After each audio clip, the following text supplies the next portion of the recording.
Minsan nakagaya ko. Pag siguro sila po sa bulsa, kung gano'n kung kaya mo. Kaya ba yan? Pero at yung ilang halimbawa mo na kali, kaya naman po siya. Yan, pinagandaan ko na po ang yung kanina pa. Pag in-open po natin siya, ayan po siya, para siya. So, pero lahat po mali po yan. Lagyan natin kasi babaw. At ito po yung ilang plato siya. Gumawa po ng kali. Habang nalalang sinigang. Smoke. Kung gusto na yung laman, nakahilog yung sinigang. Asin talaga ng sinigang. Yun lang po at maraming salamat po sa yung lahat. Wow! Mga maasin na yung sinigang mo kuya dito ah. And that is how we start with something so little yet create so much. An amazing demonstration from Kuya Dito. Once again, give him a round of applause.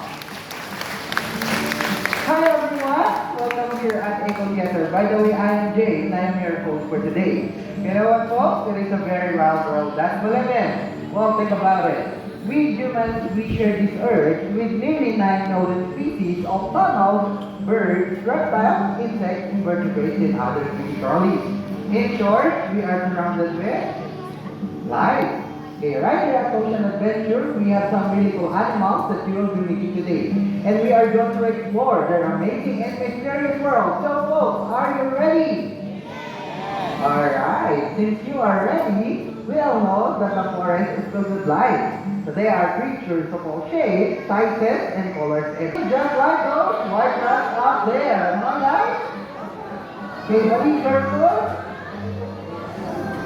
Okay. Come on, buddy. Alright, see? They are the environment. Have you seen my friend? Ang tayo ba siya? Hindi. Okay, for those who cannot see it, let's check on this side. So what kind of animal is that? A crab, a giant crab. Actually, that's not real. How about here in the middle? Meron ba? Definitely not me, ah? Lizard. Okay, let's check if it's real. Oh, I see. I see it. Also. It's the How owl. about, let's take a look on the other side. I see The it. one seen on the tree branch, color brown with a big eye. There it is. An owl. Okay, Junior, can you help us? Hey, buddy, are you real? Oh.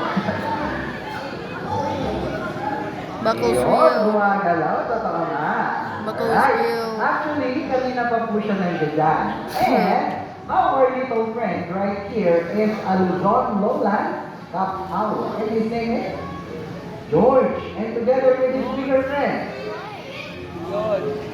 Okay, and that is Maximus, our Philippine eagle owl. Okay, ang Tagalog po nila ay, ang tawag namin sa kanila? Wago, yes.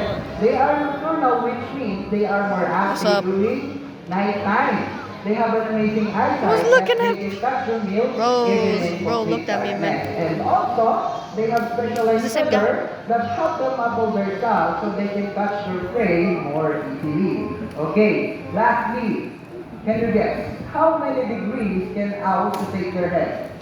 An idea? 360. 180. Patay po ang owl. Bakal lang the flower. 270. 180.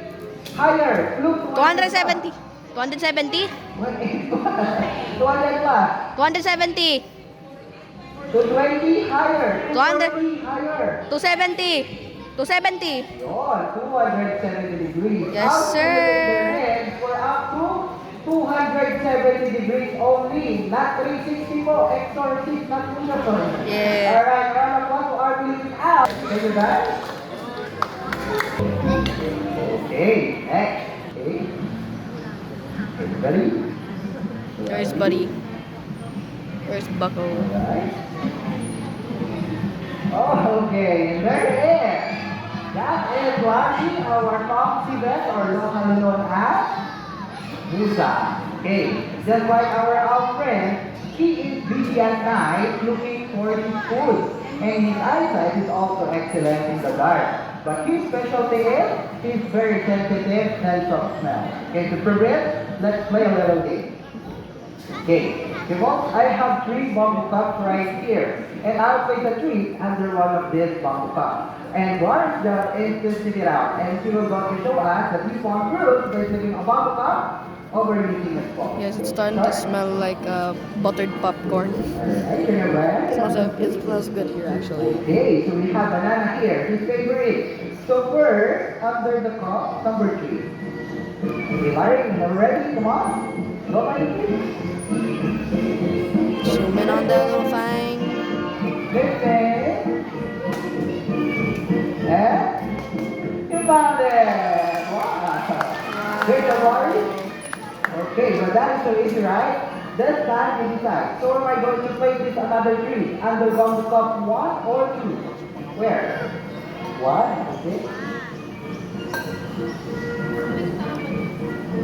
Okay, Larry, come on. Do it again. Sniffing, and keep on it again. How about a round of applause for Larry, our farm secret, or locally known as Musa. Okay, thank you, Larry. There you go.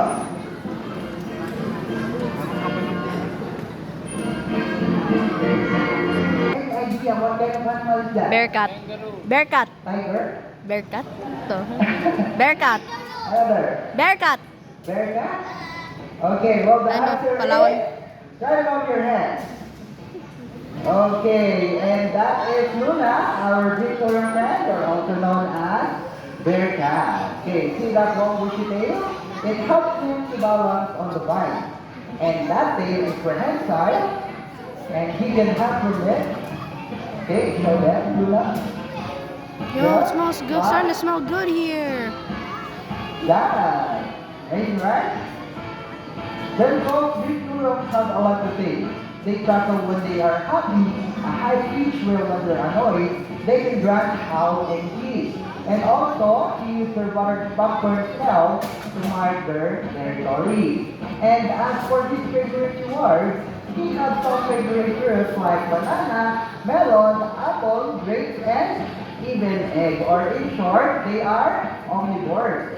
And Luna has very unusual hind feet so he can turn them backwards and walk down the tree and first. Okay?